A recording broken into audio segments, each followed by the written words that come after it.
ಯಮುನಾ, ನೀನೇಕೆ ಈ ದಟ್ಟ ಕಾಡಡಿವಿಗೆ ಬರಬೇಕಿತ್ತು? ನನ್ನ ತಂದೆಯ ದಿನಕರ್ಮದ ಪೂಜೆಗೆಂದು ಬಂದಿದ್ದೆ.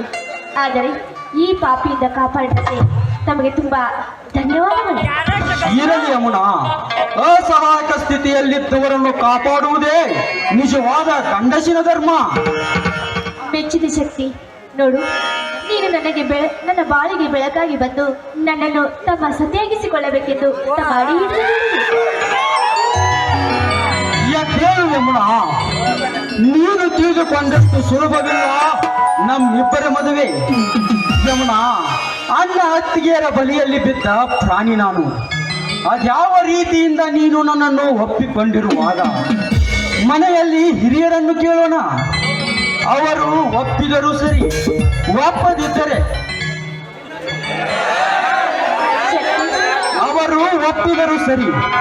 ಒಪ್ಪದಿದ್ದರೆ ನಿನ್ನ ಕೈ ಹಿಡಿದು ಕಾಪಾಡುವ ಭಾರ ನನಗಿರಲಿ. ಈ ನಿನ್ನ ಉದಾರ ಗುಣಕ್ಕೆ ನಾನು ಮೆಚ್ಚಿಕೊಂಡಿದ್ದೆ. ನೋಡಿ, ನೀವು ಸಿಕ್ಕಿದ ನನ್ನ ಯಾವ ಜನ್ಮದ ಪುಣ್ಯವು ನಾ ಕಾಣಿ. ಯಮುನಾ, ಹಾಗೆ ಮಾತನಾಡಿ ಹಾಗೆ ಹೋಗುತ್ತಿರುವೆಲ್ಲ. ಈ ನಿನ್ನ ಪ್ರಿಯಕರನ ಮನ ಕನಿಯುವಂತೆ ಮಧುರವಾದ ಪ್ರೇಮಗೀತೆಯೊಂದನ್ನು ಹಾಡಬಾರದೆ ಯಮುನಾ? ಆಯ್ತು ರಾಜ.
ಯಾವ ಆಗ್ತಿರೋಂತ ಬಸ್ಸು ಅಣ್ಣಂಗವ್ವ ಇವರಾದ್ರೂ ಕೂಡ ನಮ್ಮ ಸಂಗೀತ ವರ್ಗಕ್ಕೆ 210 ರೂಪಾಯಿ ಕೊಟ್ಟಿದ್ದಾರೆ. ಆ ಮಹಿಳೆಯರಿಗೆ ತುಂಬಾ ತುಂಬಾ ಧನ್ಯವಾದಗಳು.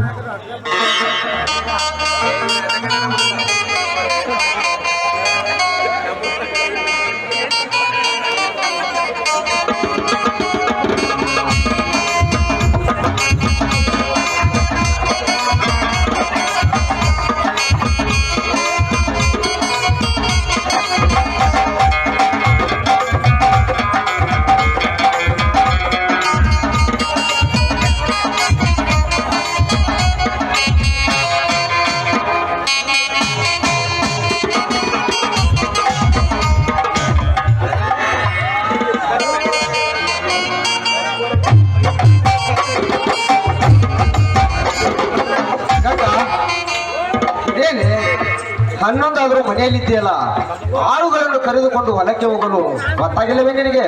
ಹೋಗ್ತೀನಿ ಈಗ ಸದ್ಯ ಹೋಗ್ತೀನಿ. ಗಂಗಾ, ಆಳುಗಳಿಗೆ ಮೇಲಿನ ಹೊಲದಲ್ಲಿ ಕೆಲಸ ಮಾಡಿರೋದು ಹೇಳಿ ಬರುತ್ತೇನೆ.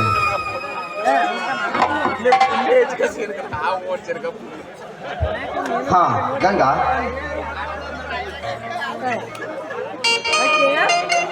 ಈ ಹಣವನ್ನು ಮನೆಯಲ್ಲಿ ಜೋಪಾನವಾಗಿ ಇಟ್ಟುಬಿಡು. ಅಲ್ಲ ರೀ, ನೀವು ಆಗ್ಲೇ ಶೇಂಗಾದ ಮೇಲೆ ತೆಗೆದುಕೊಂಡು ಬಂದ್ರ? ಹೌದು ಗಂಗಾ, 50,000ಕ್ಕೆ ಮಾರಾಟವಾಗುವ ನನ್ನ ಶೇಂಗಾ ವ್ಯಾಪಾರ ಕ್ಯಾನ್ಸಲ್ ಮಾಡಿದರು. ಆದರೂ ಕೂಡ 30,000 ಗಂಟಾಯ್ತು. ದಲಾಲಿ ಹಮಾಲಿ ಮನೆತನಿಗೆ ತೆಗೆದುಕೊಂಡ ಅಡ್ವಾನ್ಸ್ ದುಡ್ಡನ್ನು ಮುರಿದು 20,000 ಬಂದಿದೆ. ಏನ್ರಿ ಇದು? ಆ ಭೂತ ಈ ಹಣದ ಹೊಳೆಯನ್ನೇ ಹರಿಸಿದ್ರು ಸಹ ನಮ್ಮಂಥ ರೈತರ ಬಾಳು ಕಣ್ಣೀರಿನ ಗೋಳೆ ಆಗುವಂತೆ ಕಾಣ್ತಾ ಇದೆಯಲ್ಲ ರೀ. ಹೌದು ಗಂಗಾ, ಪ್ರತಿ ಬಳಿ ಇದೇ ರೀತಿ ಶ್ರೀಮಂತರ ಸ್ವತ್ತಾಗಿ ರೈತನ ಕತ್ತು ಹಿಚ್ಚಿದರೆ ರೈತನ ಬಾಳು ಕಣ್ಣೀರಿನ ಗೋಳಾಗುವುದರಲ್ಲಿ ಸಂದೇಹವಿಲ್ಲ ಗಂಗಾ, ಸಂದೇಹವಿಲ್ಲ. ಎಂದು ಕಣ್ತೆರಿಯೋಳು ಈ ನನ್ನ ಭೂತಾಯಿ.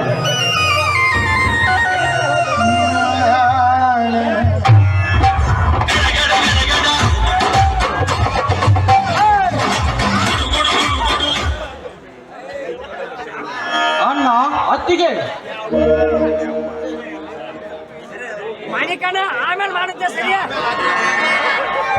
ಇದೇನಪ್ಪ ಸಹೋದರ? ಇಂದ್ರ ದಯಮಾಡಿ ಇದು ಸಂಜೆ ಬಾಳೆ ನಾಟಕ ಅಲ್ಲ, ಎದಿ ಮೇಲೆ ಯಾರು ಹಾಕ್ಬೇಡ್ರಿ ರೊಕ್ಕ. ಇದು ನೀವು ತಪ್ಸಾಕತ್ತೀರಿ ಮರಾಯ, ಹಳ್ಳಿ ಹೇಳಿಸ್ಕೋಬಾರ್ದು. ಅಣ್ಣ ಅತ್ತಿಗೆ ಬಾ ಸಹೋದರ. ಇವಳು ಯಾರಪ್ಪ? ಹೆಣ್ಣು ಮಗು? ಇವಳದು ಒಂದು ದೊಡ್ಡ ಕಥೆಯನ್ನ. ಇವಳು ಚಂದ್ರುವಿನ ಮಗಳು ಯಮುನಾ ಅಂತ. ಇವಳ ತಂದೆ ಯಾರದೋ ಕೊಲೆ ಕೈವಾಡಕ್ಕೆ ಬಲಿಯಾಗಿ ಸತ್ತು ಹೋಗಿಬಿಟ್ಟ. ಏನು? ಇವಳ ತಂದೆ ಚಂದ್ರುವಿನ ಕೊಲೆ ಆಯ್ತೆ? ಕೊಲೆ ಅಷ್ಟೇ ಕಣ್ಣ, ಇವಳ ಆಸ್ತಿ ಕೂಡ ರುದ್ರೇಗೌಡರ ಸ್ವತ್ತಾಗಿ ಹೋಗಿದೆ. ಅಸಹಾಯಕ ಸ್ಥಿತಿಯಲ್ಲಿ ನರಳಿ ಬಳಲುತ್ತಿರುವ ಈ ಹೆಣ್ಣಿಗೆ ನಾನೇ ಆಶ್ರಯ ಕೊಟ್ಟು ಇವಳ ಬಾಳಿಗೆ ಜ್ಯೋತಿಯಾಗಬೇಕೆಂದು ಕರೆದುಕೊಂಡು ಬಂದಿದ್ದೇನೆ. ಇದಕ್ಕೆ ನಿಮ್ಮಿಬ್ಬರ ಅನುಮತಿ ಇದ್ದರೆ ನಮ್ಮಿಬ್ಬರಿಗೂ ಆಶೀರ್ವಾದ ಮಾಡಿ. ಇದೇನಪ್ಪ ಸಹೋದರ? ಕುರಿ ಹುಡುಕುತ್ತೇನೆಂದು ಹೋದ ನೀನು ಈ ಜಿಂಕೆ ಮರಿಯೇನೆ ತಂದು ಬಿಟ್ಟಿಯಲ್ಲ. ಸತ್ತಿ, ನಿನ್ನ ಅಣ್ಣನ ಬೆನ್ನ ಹಿಂದೆ ಎಂಥ ಪವಿತ್ರ ಹೃದಯದ ಸಹೋದರಾಗಿ ಜನಿಸಿದೆಯೋ ತಮ್ಮ. ಕತ್ತಲೆಯ ಕಾಳ್ಗೆಚ್ಚನ್ನೇ ನುಚ್ಚು ನೂರಾಗಿಸಿ ಸ್ವಚ್ಛ ಹೃದಯದ ಈ ಅನಾಥ ಹೆಣ್ಣನ್ನು ಮದುವೆಯಾಗಿ ಇವಳ ಬಾಳು ಜ್ಯೋತಿ ಬೆಳಗುತ್ತೇನೆಂದು ಹೇಳುತ್ತಿದ್ದೇನ ಸಹೋದರ. ತುಂಬಾ ಸಂತೋಷ ಸಹೋದರ, ತುಂಬಾ ಸಂತೋಷ. ಜಗದಡಿಯ ರೈತನೊಬ್ಬನೇ ಎನ್ನುವ ಸತ್ಯದ ಕೀರ್ತಿ ಅನ್ನ ಅತ್ತಿಗೆಯರನ್ನು ಸದಾ ಸ್ಮರಿಸುತ್ತಿರುವೆ ಎಂದಾಗ ಈ ಕಾರ್ಯಕ್ಕೆ ನಾನು ಅನುಮತಿ ಕೊಡಲಾರೆ. ಜೀವಸ